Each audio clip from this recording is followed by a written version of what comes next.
नमस्कार दोस्तों, प्रिय विद्यार्थियों, मित्रों। अभी हम जो क्लासेस शुरू कर रहे हैं जिसमें कि 10 से लेके 12 या 13 क्लासेज होगी, जिसमें कक्षा 10 की जो किताब है सामाजिक विज्ञान की, और उस किताब का नाम है, ये भूगोल वाला भाग है, समकालीन भारत 2। समकालीन भारत 1 जो है वो कक्षा 9 में चलती है और जो 2 है वो कक्षा 10 में चलती है। ये एनसीईआरटी यानी ऑल इंडिया लेवल पर भी ये सेम ही पाठ्य पुस्तक है, और राजस्थान में भी चूंकि एनसीईआरटी लागू किया जा चुका है, इसलिए जो आरबीएसई बोर्ड है उसमें भी ये ही पाठ्य पुस्तक है। तो ये जो किताब है इसमें 7 पाठ है और हम इसको पढ़ेंगे। ये किन के लिए उपयोगी रहेगा? कक्षा 10 के अगर आप विद्यार्थी हैं, चाहे राजस्थान हो या किसी अदर स्टेट के हो, और हिंदी माध्यम के हैं, क्योंकि मैं हिंदी मीडियम में ही इसको पढ़ाऊँगा, तो चाहे एनसीईआरटी हो या आरबीएसई हो या जहाँ किसी बोर्ड में ये लागू हो, तो वो आपके लिए उपयोगी है। अब गर्मी की छुट्टियां सामने आने वाली है, हालांकि इस बार मौसम तो ऐसा है कि गर्मी का एहसास हो नहीं रहा, मगर जो छुट्टियां होगी तो उनमें भी आप इन क्लासेज का उपयोग करके और आप अपनी पाठ्य पुस्तक पूरी कर सकते हो। गवर्नमेंट स्कूल में अगर आप पढ़ने वाले विद्यार्थी है कक्षा 10 के, और कई बार ऐसा होता है कि स्टाफ की कमी होती है, सामाजिक विज्ञान के गुरुजी है नहीं, तो फिर आप ये क्लासेस देख के इस कमी जो है क्षतिपूर्ति इसको आप कर सकते हैं। आप रिवीजन की दृष्टि से भी कर सकते हैं। अगर आपने स्कूल में पढ़ लिया है और आप रिवीजन करना चाहते हैं तो भी आप कर सकते हैं। और उसके अलावा सबसे इम्पोर्टेंट ये भी है, प्रतियोगिता परीक्षा। आप भविष्य में कक्षा 12 या उसके बाद कंपटीशन एग्ज़ाम देंगे तो भी एनसीईआरटी पढ़ने का सुझाव दिया जाता है कि सामाजिक है, विज्ञान है, कक्षा 6 से 10 और 11-12 का भी, तो वहाँ पर भी उपयोगी है। कई सारे इसमें जीके के प्रश्न निकल कर आएंगे जो कि आप किसी भी प्रकार के एग्ज़ाम देते हैं, चाहे आरएस हो, स्कूल लेक्चरर हो, केवीएस का हो, सी टेट का हो, कोई सा भी एग्ज़ाम हो, उसमें भी आपके लिए उपयोगी रहेगी। पाठ ये इस प्रकार से हैं दोस्तों। पहला पाठ है, उसका नाम है संसाधन एवं विकास। तो इसमें जो है संसाधनों के बारे में, फिर मृदा के बारे में बताया गया है, वन और वन्य जीवन, जल संसाधन, कृषि, खनिज, ऊर्जा, विनिर्माण उद्योग, राष्ट्रीय अर्थव्यवस्था की जीवन रेखाएं। तो 7 पाठ है, और कुछ पाठ को हम 2 क्लासेज में और कुछ पाठ को हम 1 क्लास में पूरा करेंगे, और अनुमान है कि लगभग 10-12 क्लासेज अपनी होगी। ठीक है। पीडीएफ की हम बात करें इसकी, तो आसानी से आपको नेट पे मिल जाती है। मैंने यहाँ इसको हाईलाइट जो है वो भी किया है पीडीएफ को, तो खास चीज़ें जो है वो मैंने हाईलाइट कर दी है। अगर आप नोट्स बनाना चाहें तो जो मैंने हाईलाइट किए हैं टॉपिक, उनको आप नोट भी कर सकते हो, और नहीं करो तो ये जो पीडीएफ है वो टेलीग्राम चैनल है जीके बाई मुकेश ढाका नाम से, इसी वीडियो के नीचे लिंक है, वहाँ से आपको मिल जाएगी। तो शुरू करते हैं हम। संसाधन एवं विकास पाठ का नाम है। एकदम आसान से कक्षा 10 के विद्यार्थियों के लेवल के हिसाब से मैं बताऊंगा। संसाधन किसे कहते हैं? संसाधन का मतलब, जैसे हम साधन की बात करते हैं कि भाई आप यहाँ पे आए, क्या साधन लेकर आए, बस में आए, बाइक लेके आए, गाड़ी लेके आए, तो साधन हुआ। तो जो चीज़ हमारे काम आती है, जैसे मान लीजिए बोर्ड है, डिजिटल है, काम आ रहा है, मेरे हाथ में पेन है, ये संसाधन है, कैमरे से रिकॉर्डिंग हो रही है, वो भी एक साधन है, लाइट जल रही है, संसाधन, हर चीज़ संसाधन है। हम खड़े हैं मकान में, संसाधन है। तो हर चीज़ जो हम काम में ले रहे हैं, इस्तेमाल कर रहे हैं, संसाधन है। मानव भी एक संसाधन है। मान लीजिए बीमार होते हैं, डॉक्टर के पास जाते हैं, कपड़े सिलाने टेलर के पास जाते हैं। कक्षा 9 में आपने पाठ पढ़ा होगा मानव संसाधन वाला। विकास, डेवलपमेंट, ये हो गया रिसोर्स, ये हो गया डेवलपमेंट। संसाधनों का सही इस्तेमाल हो तो फिर विकास किया जा सकता है। जैसे आपके हाथ में, आप मोबाइल में भी देख रहे हो, आप सही इस्तेमाल करेंगे इसका कि आप पाठ पे ही ध्यान देंगे, तो आपका जो लक्ष्य है वो पूरा हो सकता है। तो कहने का मतलब ये हुआ कि विकास जो है वो संसाधनों के सही इस्तेमाल से ही होता है। एक वृद्धि और विकास की भी धारणा आती है।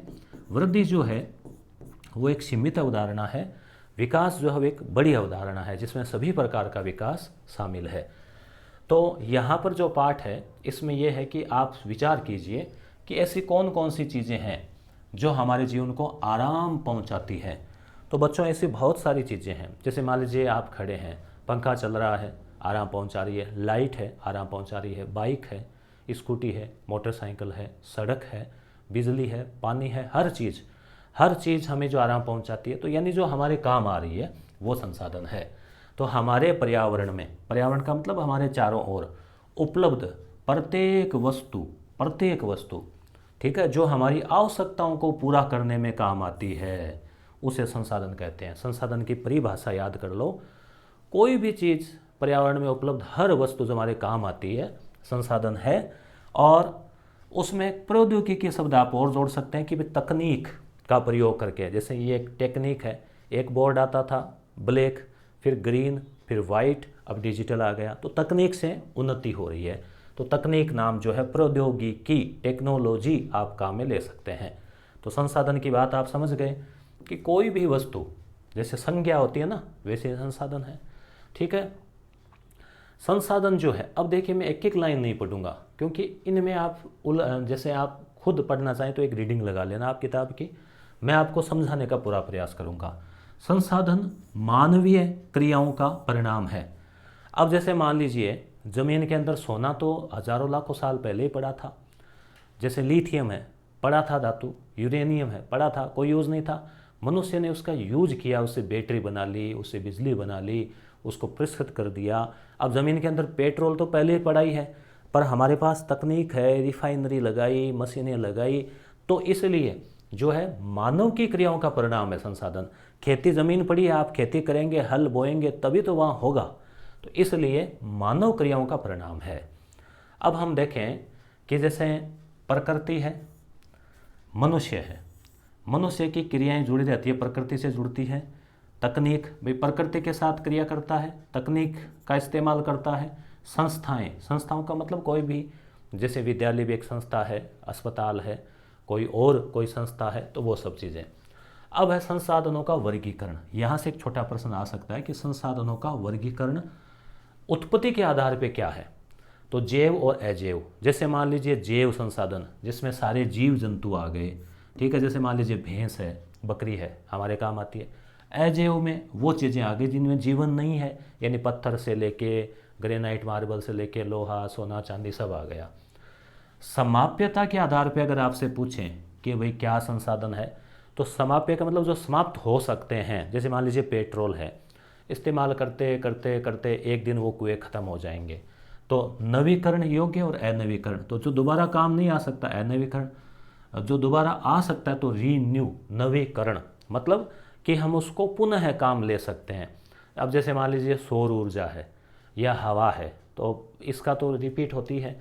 स्वामित्व के आधार पे कि भाई संसाधन है वो किसका है, जैसे मान लीजिए ये बोर्ड है तो व्यक्तिगत है, भाई मैंने लाया है या हमारा है, मान लीजिए हमें यहाँ नहीं कहूँगा, मैं कहूँगा आपका है, तो व्यक्तिगत पर्सनल हो गया। जैसे मान लो आपका घर है, बस स्टैंड है वो सार्वजनिक है, सरकारी विद्यालय है सार्वजनिक है, तो सामुदायिक यानी समाज का है क्या, राष्ट्र का है क्या, अंतर्राष्ट्रीय है क्या, बहुत सारे अंतर्राष्ट्रीय स्थान भी होते हैं, संस्थाएं होती है, तो इस हिसाब से स्वामित्व के आधार पे भी याद रखना। आपको ज़्यादा टेंशन नहीं करनी है कि कैसे याद रहेंगे, आपसे पूछ लें कि स्वामित्व के आधार पे, तो दो तो याद रख लेना, सरकारी, सार्वजनिक और प्राइवेट, निजी, राष्ट्रीय और अंतर्राष्ट्रीय।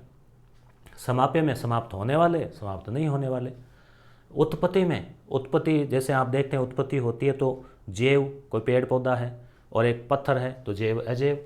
विकास के आधार पर कि संभावी, विकसित, जैसे मान लो अब आने वाला टाइम है, आज से 50 साल पहले 100 साल पहले किसको पता था कितनी टेक्नोलॉजी आ जाएगी, सौर ऊर्जा आ जाएगी, पवन ऊर्जा आ जाएगी, किसी को पता नहीं था, बिजली वाले वाहन आ जाएंगे, नहीं था।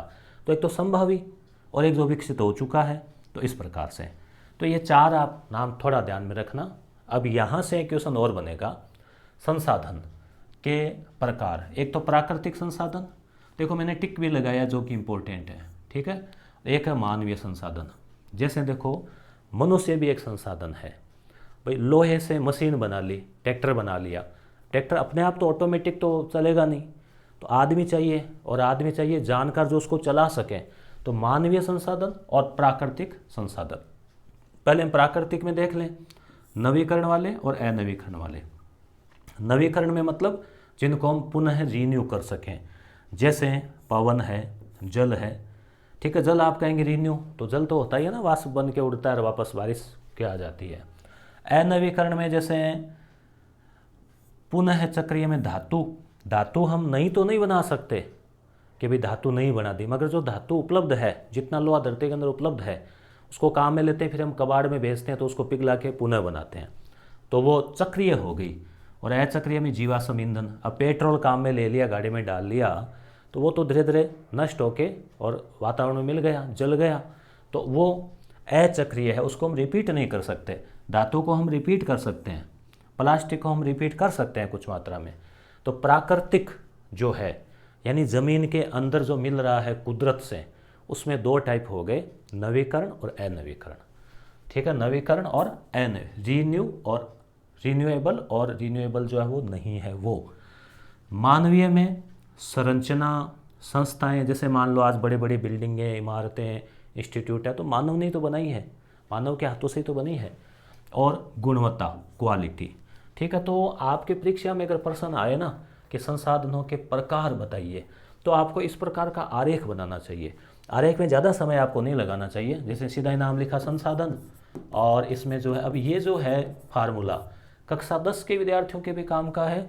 और अगर आप आरएस मुख्य परीक्षा लिख रहे हैं, दो लेवल है, देखो सीधा 10 और सीधा आरएस, दोनों में सेम चीज़ चलेगी। वहीं पर भी अगर आप आरेख बनाते हैं संसाधन में कि एक तो हो गया प्राकृतिक और एक हो गया मानवीय, प्राकृतिक में भी दो नवीकरण अनवीकरण, और मानवीय में दो संस्था और एक जो हो गया गुणवत्ता, तो ऐसे आप जरूर जो है आरेख बनाएं अगर प्रश्न ऐसा आया है संसाधन के प्रकार का। तो अगली बात हम देखते हैं संसाधनों का विकास कैसे होता है। तो मानव ने इनका अंधाधुंध उपयोग कर दिया है, तो इससे समस्याएं आ गई है। अब जैसे मान लीजिए पेट्रोल है, तो अब आप सोचिए, आप एक पेट्रोल पंप से कितना पेट्रोल यूज़ होता है, तो कितने पूरे भारत में, पूरे विश्व में कितना पेट्रोल जो यूज़ हो रहा है, ठीक है, कितना कोयला जलाया जा रहा है। तो संसाधनों का हमने क्या अंधाधुंध उपयोग शुरू कर दिया है। सीमित मात्रा में करें तो ठीक है, मगर अब जनसंख्या भी तो बढ़ गई है तो इससे कई समस्याएं आ गई है। जैसे कई मनुष्य लालचवश सोचते हैं कि बस हम ही मालामाल हो जाएं, तो इसलिए जो है एक तो लालच के कारण, यानी इसमें संसाधनों के उपयोग में क्या समस्याएं हैं।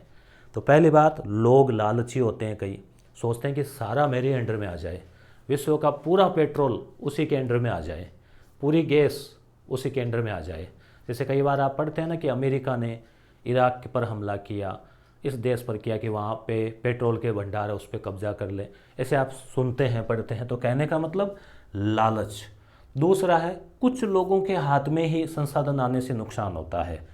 तीसरी चीज़ है संसाधनों के ज़्यादा इस्तेमाल से पारिस्थितिकी संकट, यानी अब जैसे लकड़ी काम में लेनी है, जंगल काट दिए तो उन जीवों का क्या होगा।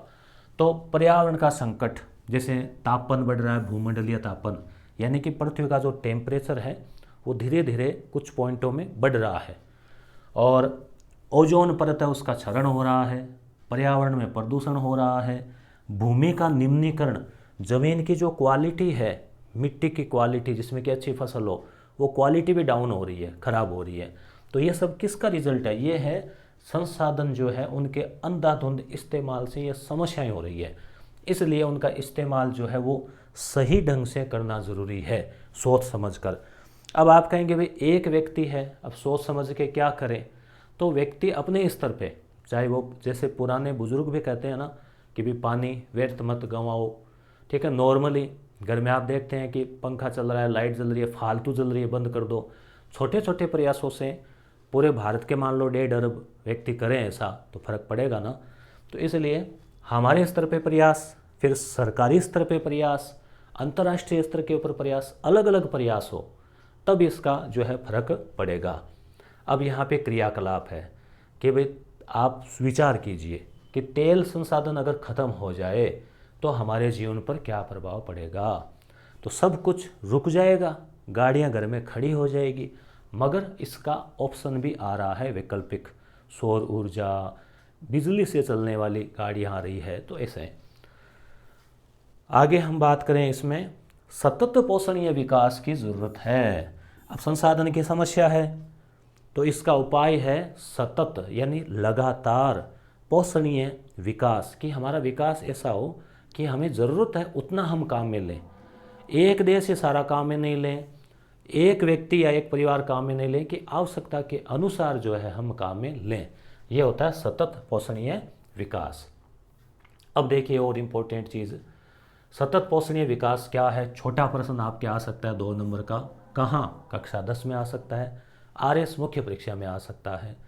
कंपटीशन एग्जाम की दृष्टि से भी ये शब्द आपको याद रखना है कि ऐसा विकास करना है देश को, राष्ट्र को, जिसमें पर्यावरण को नुकसान पहुंचाए बिना, बस ये आप याद रखना कि विकास तो हो। जैसे बिजली बन रही है, कोयले से मत बनाओ, अन्य साधन है उनसे बनाओ, सौर ऊर्जा से, पवन ऊर्जा से, या फिर यूरेनियम से कम धुआं निकले। गाड़ियाँ चला रहे हैं, आप देखते हैं खराब है साइलेंसर, फिर भी धुआं निकाले जा रहे हैं, चेक करो। कहने का मतलब सतत पोषणीय विकास का मतलब है पर्यावरण को नुकसान पहुंचाए बिना विकास, और आगे आने वाली पीढ़ियों के लिए भी तो छोड़ो, सब कुछ हम ही काम में ले लेंगे तो वो क्या लेंगे फिर।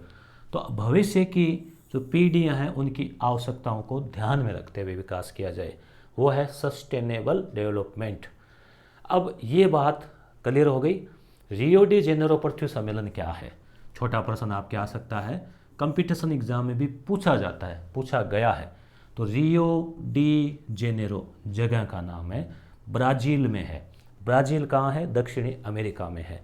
वहाँ पर 1992 में एक सम्मेलन हुआ जिसमें 100 से ज़्यादा देश आए और कहा कि भाई नुकसान हो रहा है, संसाधन हम काम में ले रहे हैं, आने वाले टाइम में कोयला, पेट्रोल, डीजल, सोना, चांदी, लोहा ये सब कम पड़ जाएगा, फिर क्या करेंगे? तो कहा कि कुछ विचार करते हैं। तो जून 1992 में हुआ, 100 से ज़्यादा देश आए और ब्राज़ील में आए, और शहर का नाम है रियो डी जेनेरो। ठीक है, तो रियो शब्द जो है ना, रियो कितने अक्षर है इसमें? 2 है, रियो। तो रियो सम्मेलन से याद रख लेना। तो 2 है, तो लास्ट में 1992 में भी देखो दुआ है, और 1992 के बाद में 93, 94, 95 से सन 2000 आया, और 2001 से अभी 2023 चल रहा है।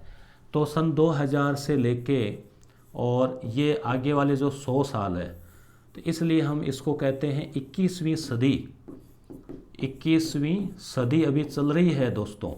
तो 21वीं जो सदी है वो, अब ये 1992 में उन्होंने कहा कि आने वाली सदी में तो फिर हालत ख़राब हो जाएगी, पृथ्वी का तापमान बढ़ जाएगा, नुकसान होगा, जलवायु परिवर्तन हो जाएगा, तो मानव का जीना असंभव हो जाएगा, तो फिर यह विकास किसके काम आएगा। तो इसलिए इन्होंने चिंता व्यक्त की और इन्होंने कुछ एजेंडा, एक कार्य सूची तय की। तो रियो डी जेनेरो जो सम्मेलन हुआ रियो, उसको पृथ्वी सम्मेलन भी कहते हैं। पृथ्वी सम्मेलन 1992 ब्राज़ील में हुआ। ठीक है, मुख्य मुद्दा क्या था? जलवायु परिवर्तन के ऊपर विचार करना। इसमें इन्होंने कहा कि आप सभी देश कुछ करो, एक लिस्ट बनाओ। तो एजेंडा 21, क्यों 21वीं सदी थी आने वाली, तो इसलिए तो अभी चल रही है। तो एजेंडा 21 इस सम्मेलन में पारित हुआ। जैसे आप सूची बनाते हैं ना कि कल सब्जी मंडी जाना है, कॉपी लेनी है, दुकान जाना है किताबों की, ये काम करना है, तो वैसे ही 21 सूची बनाने के लिए कहा गया। अगला प्रश्न बनता है कि एजेंडा 21 क्या है, इसका संबंध किससे है? तो इसका संबंध रियो पृथ्वी सम्मेलन से है, और सभी देशों को कहा गया कि आप एक सूची तैयार करो और जिसमें कि सतत पोषणीय विकास जो है वो हो। ठीक है, तो ये कार्य सूची है, घोषणा है, और इसमें कहा गया कि पर्यावरण को नुकसान नहीं हो, गरीबी है, रोग है, बीमारी है, इनसे निपटना है, शिक्षा स्वास्थ्य को बढ़ाना है। ये जो बातें हैं वो एजेंडा 21 की है। तो 3 बातें आ गई, सतत पोषणीय विकास, संसाधन का सही उपयोग करना, आने वाली पीढ़ियों का ध्यान रखना। इसके लिए सम्मेलन भी हुआ, रियो सम्मेलन 1992 में, उसमें एजेंडा 21 जारी किया गया। क्लियर? संसाधन का नियोजन, नियोजन का मतलब प्लान, कि भाई संसाधन का कैसे नियोजन किया जाए। तो यही है, विवेक से उपयोग करो। जैसे एक व्यक्ति के लिए ज़रूरी है, वैसे राष्ट्र के लिए, वैसे सभी देशों के लिए। तो विवेक का मतलब सोच समझ कर उपयोग करना ही एक कला है, संसाधन का नियोजन करने का तरीका है। अब जैसे मान लीजिए कि कई ऐसे स्थान हैं, जैसे झारखंड है, मध्य प्रदेश है, छत्तीसगढ़ है, इन प्रांतों में खनिज और कोयले के प्रचुर भंडार है। पता है आपको, सबसे ज़्यादा खनिज झारखंड में है, राजस्थान में भी है। राजस्थान जैसे राज्यों में पवन ऊर्जा, सौर ऊर्जा, इनकी संभावना है। हालांकि अपने यहाँ बारिश कम होती है, मगर कई चीज़ में हम आगे हैं, कोई चीज़ में दूसरा राज्य आगे है। तो इन सब को मिलजुल कर इस प्रकार से संतुलित विकास किया जाए, संतुलित नियोजन की आवश्यकता है। भारत में संसाधन नियोजन की बात करें तो पहले संसाधनों की पहचान करनी होगी कि भाई किस राज्य में कौन सी चीज़ ज़्यादा है, फिर उसका सही इस्तेमाल हो, दूसरे राज्यों तक पहुँचे। और संस्थागत नियोजन भी ज़रूरी है। संस्थागत नियोजन का मतलब संस्था, इंस्टीट्यूट, जैसे सरकारी संस्थाएं हैं, एजेंसीज है, वो भी इस चीज़ को लागू करें, नियम बनाएं, लागू करें। तो बात क्या आई? नियोजन। संस्थागत नियोजन का मतलब कि जो संसाधन है, जो चीज़ें हैं प्राकृतिक रूप से, उनका सही तरीके से इस्तेमाल हो, उसके लिए संस्थाएं, इंस्टीट्यूट जो है अलग अलग, वो काम करें। तो ये बात यहाँ पे आती है। आगे हम देखें कि देश में बहुत से ऐसे क्षेत्र हैं जहाँ पर संसाधन तो है मगर फिर भी आर्थिक रूप से पिछड़े हुए हैं। कोई राज्य का नाम बता सकते हो? जैसे झारखंड, खूब खनिज है वहाँ पे, कोयला, लोहा, फिर भी आर्थिक दृष्टि से उसका कहीं नाम आता है क्या? नहीं आता। जबकि कई ऐसे हैं कि संसाधन वहाँ नहीं है, प्राकृतिक ज़मीन में कोई ज़्यादा खनिज वनिज नहीं है, फिर भी वो आर्थिक रूप से विकसित है। जैसे आप पंजाब, हरियाणा है, हालांकि वहाँ ज़मीन में सिंचाई अच्छी हो रही है मगर ज़मीन के अंदर कोई इतने खनिज नहीं है। केरला है, साक्षरता के मामले बहुत आगे हैं। तो क्या कारण है इसका? क्योंकि वहाँ इस हिसाब से जो है विकास हुआ है। तो इसलिए नियोजन ज़रूरी है। तो आपसे उदाहरण भी पूछें तो आप एक दो उदाहरण राज्यों के बता सकते हो। उपनिवेश क्या है? जब अंग्रेज़ यहाँ पे आए और भारत को अपना गुलाम बना लिया, उपनिवेश बना लिया, कॉलोनी बना ली, तो उसे कहते हैं उपनिवेश। तो उस काल में भी भारत का काफ़ी नुकसान उन्होंने किया। तो इसलिए हमें बेहतर प्रौद्योगिकी के सहारे हमें संसाधनों का विकास करना है। अब हमारे पास पेट्रोल के भंडार तो थे पहले ही, मगर तकनीक नहीं थी और विदेशी लोग तकनीक देने के लिए तैयार नहीं थे।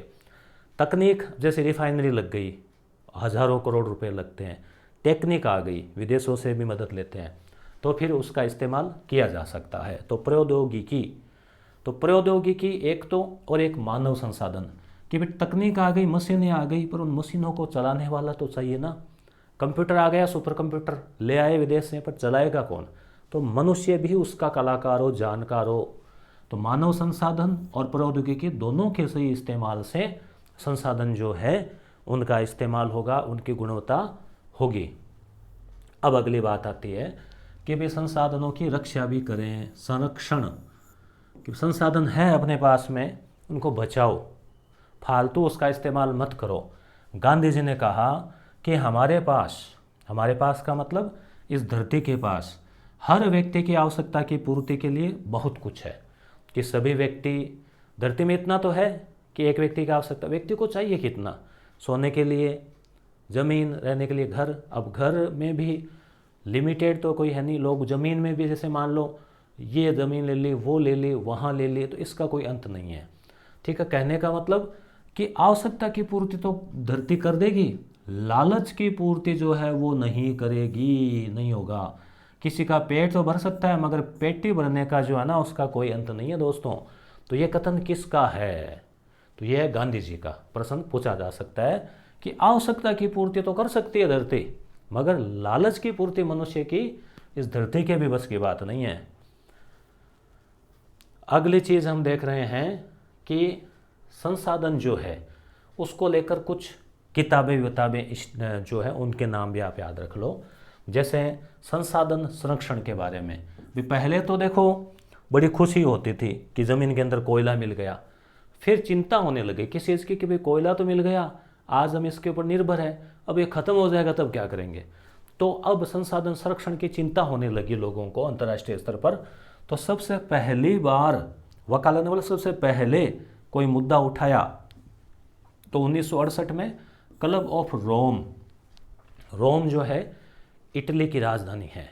तो आप याद रखना 1968 में क्लब ऑफ रोम ने मुद्दा उठाया। उसके बाद में एक सुमेसर है, उसने अपनी किताब स्मॉल इज़ ब्यूटीफुल, स्मॉल जो है वही ब्यूटीफुल है, छोटा, तो इस किताब में भी इन्होंने बात की। और एक 1987 में आयोग बना, उसने भी कहा कि सतत पोषण या विकास करो भाई, आने वाली पीढ़ियों का ध्यान रखो, पर्यावरण का ध्यान रखो। और एक हमारा साझा भविष्य नाम से रिपोर्ट भी जारी की।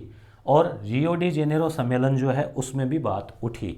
तो देखो रियो डी जेनेरो तो 92 में आया, तो पहले ही है। तो ये 4 फैक्ट है, आपको याद रहे तो ठीक है, नहीं थोड़ी सी नज़र आप डालें कि पहले तो रोम, क्लब ऑफ रोम में बात उठी, उसके बाद में सुमेसर ने किताब लिखी, उसके बाद में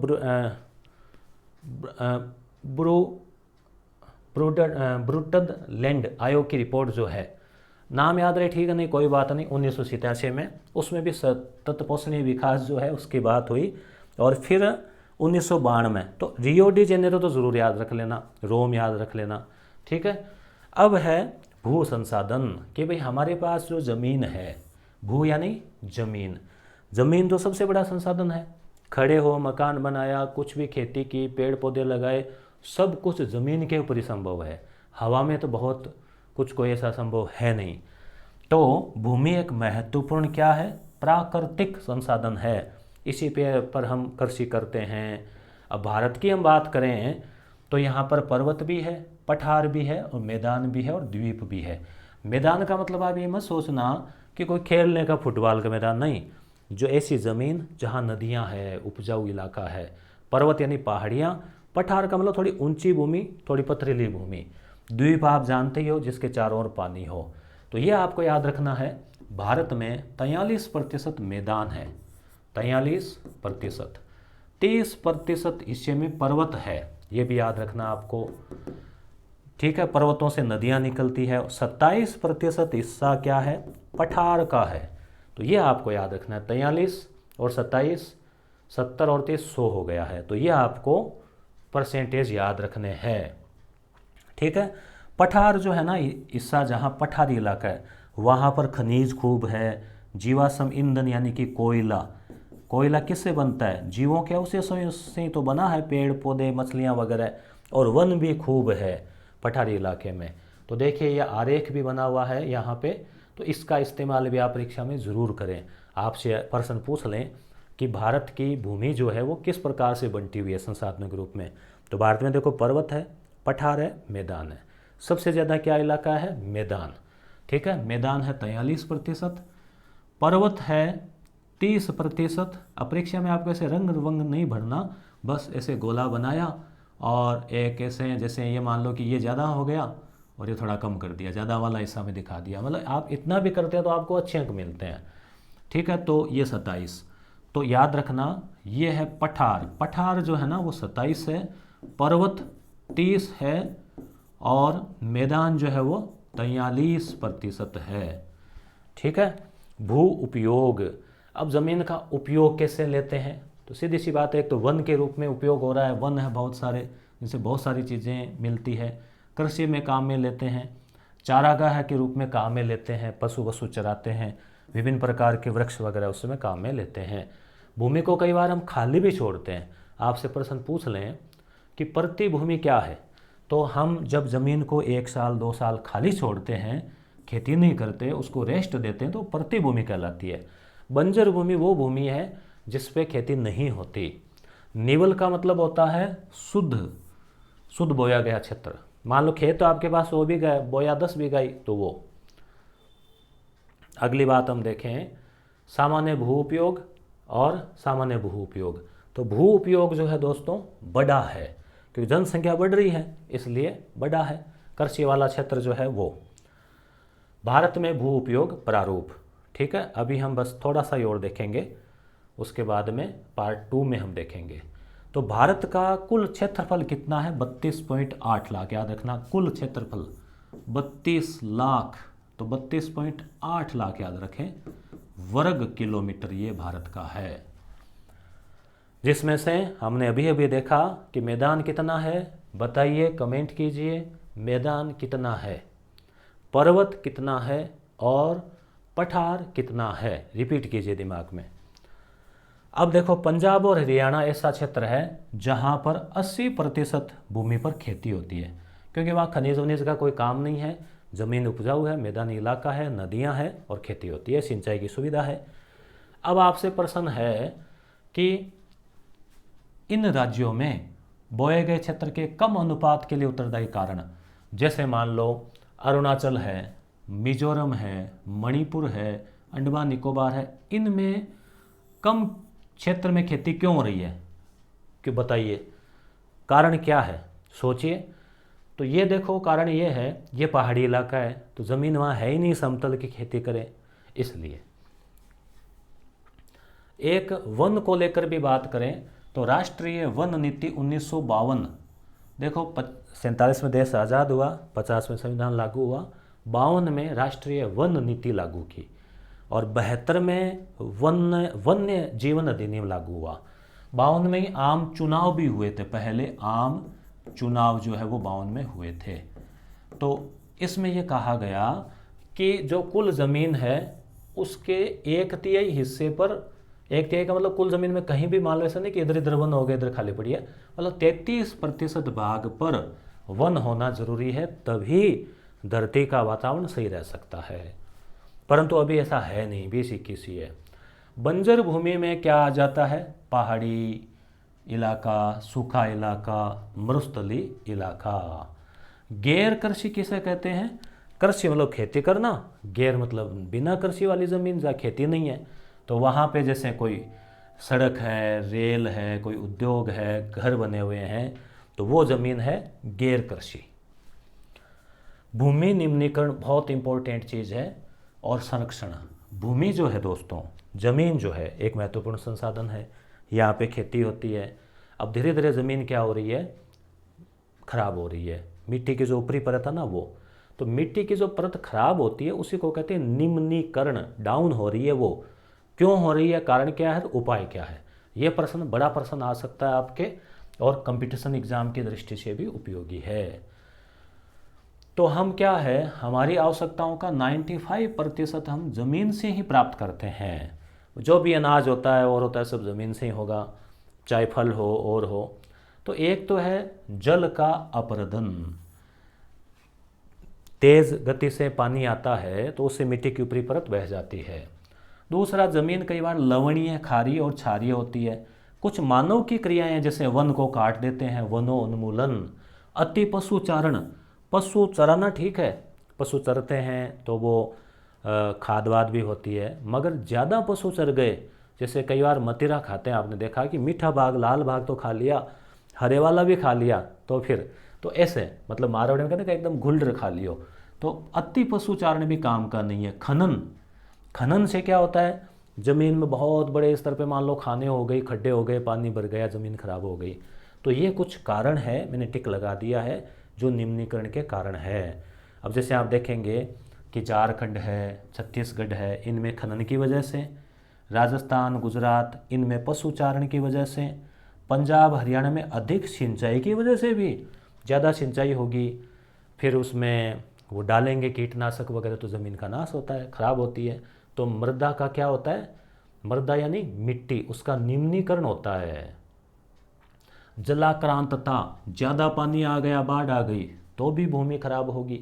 तो ये थे भूमि निम्नीकरण के कारण, क्या क्या, ज़्यादा पशु चराना, खनन, ठीक है, उसके अलावा जैसे बाढ़ का आ जाना, कटाव जल से, ऐसे कारण। वायुमंडल में धूल, जैसे ये सीमेंट वेमेंट की फैक्ट्रियाँ वगैरह होती है ना, तो आसपास मिट्टी मिट्टी से जम जाती है, उससे भी परत बन जाती है ऊपर। अब उपाय क्या है, ये उपाय है, इनको आप चाहो तो नोट भी कर सकते हो, नोट्स के रूप में जो येलो है और है ना, और नहीं तो आप केवल हाईलाइट को पढ़ सकते हो रिवीजन के लिए, कि एक तो वन लगाओ, वनारोपण, चारागाहों का सही प्रबंधन करो, हिसाब से चराओ, ज़्यादा मत चराओ, पेड़ों की रक्षक मेखला लगाओ, जैसे ढाल वाला इलाका है तो पेड़ लगा दो, पशुओं को नियंत्रित करो, पशुचारण को, रेतीले टीले हैं वो आगे से आगे बढ़ते हैं तो उनमें कंटीले झाड़ियाँ वाला लगाओ, जैसे किक्कर, बबूल, समझ गए ना। तो जैसे हैं भाई, एक तो पेड़ों की मेखला लगाओ, रेगिस्तान का इलाज करो पेड़ पौधे लगा के, सबसे बड़ा उपाय पेड़ पौधे हैं, ठीक है। फिर बाकी प्रबंधन है, जैसे चारागाह वगैरह का, भूमि का उचित प्रबंध करो, खनन के ऊपर नियंत्रण रखो, ठीक है। औद्योगिक जल है उसको ऐसे ही मत छोड़ो, उसको ढंग से उपयोग करके और काम में लो। तो ऐसे कुछ उपाय है जिससे क्या हो सकता है, जिससे हम मृदा के निम्नीकरण को रोक सकते हैं।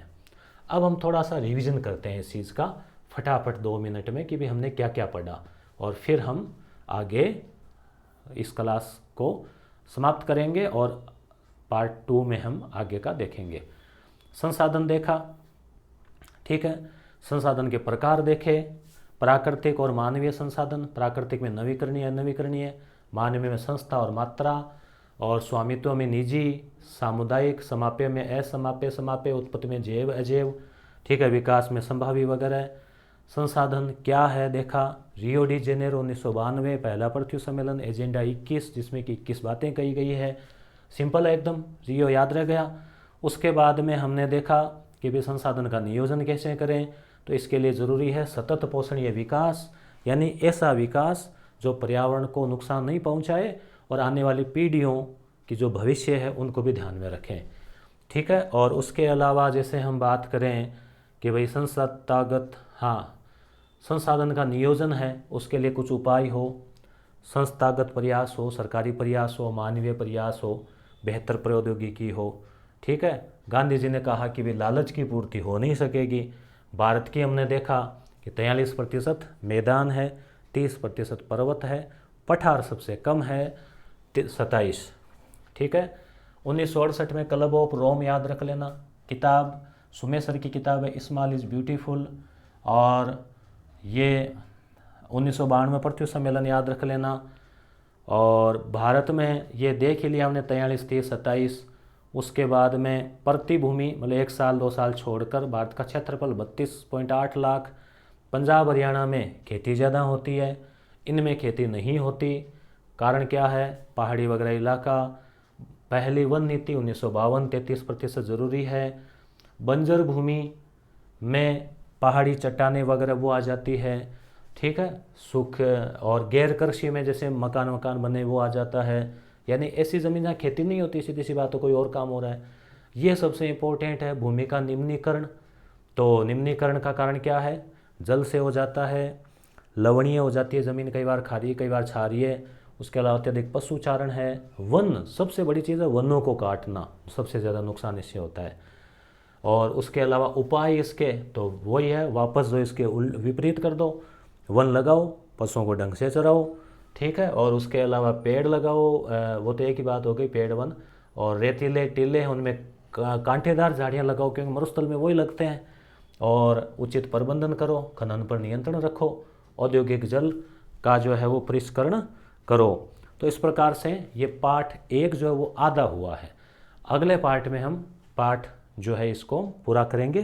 क्लास कैसी लगी अपने कमेंट करके ज़रूर बताएं, मैं पढ़ूंगा। आपकी राय, आपको कोई सुझाव हो, कोई राय हो, उस पर भी आप विचार करेंगे और इसको हम कंटिन्यू रखेंगे। लगभग 12-13 क्लास में ये किताब पूरी हो जाएगी। छोटी सी किताब है, इम्पोर्टेंट भी है। धन्यवाद।